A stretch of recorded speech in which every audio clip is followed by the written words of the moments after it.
ఎందుకంటే వేల సంవత్సరాల నుంచి కూడా క్షూద్రులు, బ్రాహ్మణులు, క్షత్రియులు, వైశ్యులు, క్షూద్రులు, అతి క్షూద్రులు అనే దాని మీద క్షూద్రుల జాతిలో మనం వస్తాం కాబట్టి మనం చదువుకోనియకుండా, స్ఫూర్తి వరనియకుండా, అక్షరం నేర్పితే నోట్లో మన్ను పోసినట్టుగా, విషం పోసినట్టుగా, పురుగులు తట్టుగానే మనం చూసి అప్పటివరకు చదవలేదు, ఇంకా చదువుతూనే లేదు.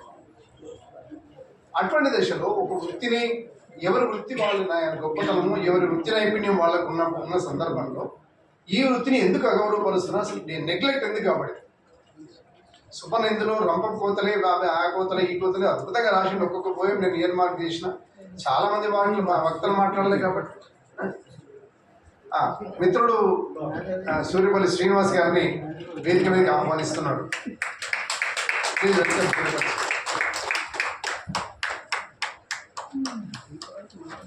అంటే రోహిణి కమిషన్ ముందు కూడా మేము ఏకలు పెట్టాం సార్.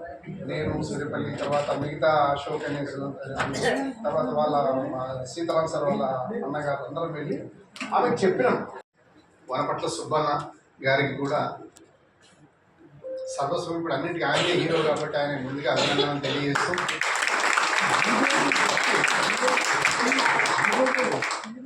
సభలో ఆశీనులైనటువంటి ఆ ఇద్దరు పెద్దల ముందు ముగ్గురు పెద్దల ముందు మాట్లాడాలంటే కూడా మాలాంటి రెవెన్యూ శాఖ వాళ్ళకి కొంచెం కష్టంగానే ఉంటుంది. అయినా కూడా ధైర్యం చేస్తాను.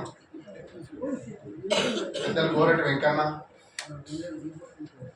అలాగే జూలూరు గౌరీశంకర్ సార్, రఘు సార్, అలాగే సీతారాం సార్, నారు, మొత్తం విద్యుత్ సంస్థ, విద్యుత్ భండాగారానికి హీరోగా, బీసీ అనగానే మొత్తం అన్ని మీడియాలు పలకరించి ఆదరిస్తున్నటువంటి మా మిత్రుడు, రోజు కలిసి అయిన కుమారస్వామి,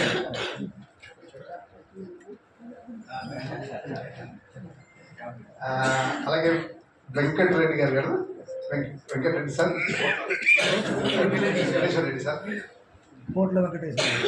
మిగతా వేదిక అందరికీ కూడా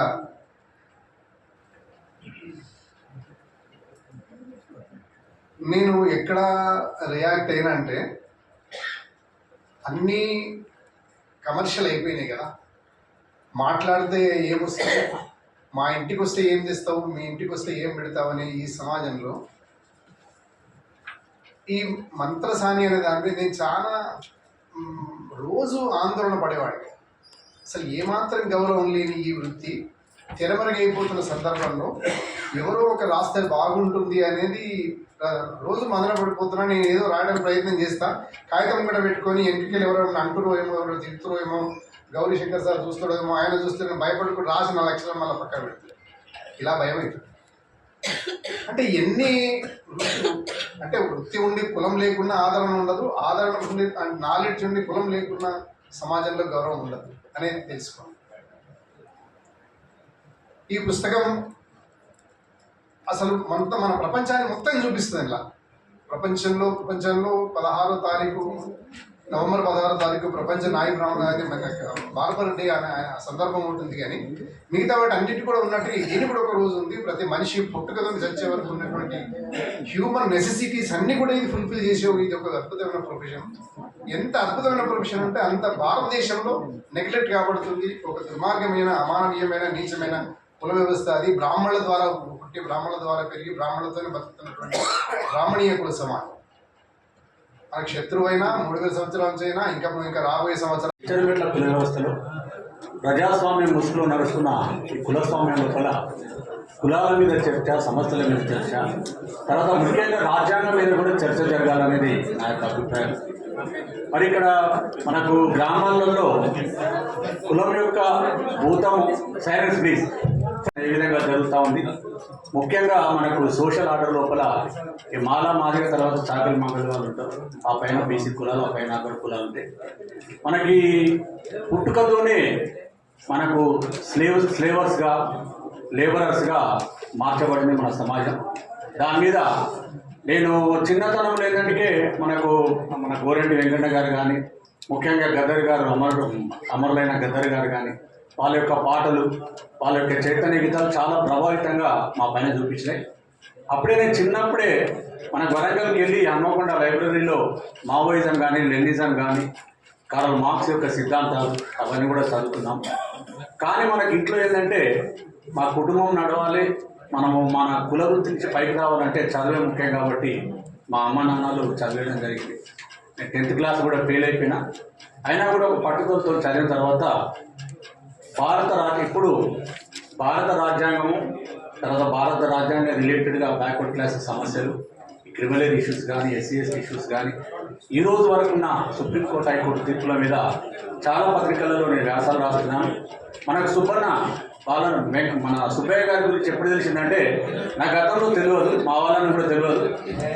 అయితే నాకు చిన్నప్పుడు మేము చదువుకునేది ఏంటంటే తెలుగు మీడియం కాబట్టి ఈ కవితలు కానీ పద్యాలు కానీ ఏదైనా కూడా 10th క్లాస్ తోటి ఆగిపోయింది. ఇక నాకు ఈ తెలుగు కవిత్వము, ఈ సాహిత్యం మీద పెద్దగా చదివేవాడిని కాదు. నాకు సూర్యపల్లి శ్రీనివాస్ గారు, తర్వాత బాలరావు సారు వనపట్ల సుబ్బయ్య గారు మన వాళ్ళు తెలుసా అని అడిగితే నాకు తెలియదు సార్ అని చెప్పి, అటు ఒక 7-8 సంవత్సరాల క్రితం నేను తెలియదు అని చెప్పి, నాకు అప్పటికేంటంటే మేము ఇంజనీరింగ్ చదువుకున్నాము, ఇతర కాన్స్టిట్యూషన్ కానీ లేకపోతే ఇంకా చాలా రకాలు చదువుకున్నాం. మనం ముఖ్యంగా అంబేద్కర్ రచనలు కానీ, పూలే రచనలు కానీ, గులాంగిరి కానీ, మన నేటి ప్రొఫెసర్ కంచయ్య గారి వయంనాట్య హిందూ కానీ, పోస్ట్ హిందూ కానీ చాలా బుక్స్ అవి చదువుతున్నాం. అంటే ఈ కవితలు పద్యాలు చదివి అంటే నాకు అంటే ఆ సందర్భం రాలేదు. వీళ్ళు వనపట్ల సుబ్బయ్య గారి గురించి చెప్పడం జరిగింది. ఒకరోజు అన్నగారిని ఏదో రవీంద్ర భారతి మీటింగ్ వచ్చినట్టు మేము ఫోన్ చేయగానే ఖైరతాబాద్కు రావడం జరిగింది. వాళ్ళకు 2-3 పుస్తకాలు కూడా తీసుకొచ్చింది. అంటే నేను తెలుగు మీడియం కాబట్టి వీళ్ళు రాసిన నాకు అప్పుడు ఇచ్చిన పుస్తకాలు కుర్చీ కానీ, జనశంకరుడు, తడియని హీరో, ఒక 4-5 బుక్స్ ఇచ్చాడు. ఇయగానే ఆ రోజే రాత్రి మొత్తం కూర్చొని ఆ పుస్తకాలను చదవడం జరిగింది. అంటే నేను పూర్తిగా తెలుగు మీడియం చదువుకున్నా కాబట్టి నా హార్ట్ టచ్ అయిపోయింది ఆ బుక్స్. అంటే ఇప్పటిదాకా చదువుకునేదంతా విద్య వేరు, ఈ కవి లోపల అంటే కవిత్వము పద్యాలంతా కూడా 10th క్లాస్ వరకు తెలుగు పాఠ్యాంశాలలో చదువుకొని పరీక్షలు రాసింది తప్ప నాకు పెద్ద పరిజ్ఞానం లేదు.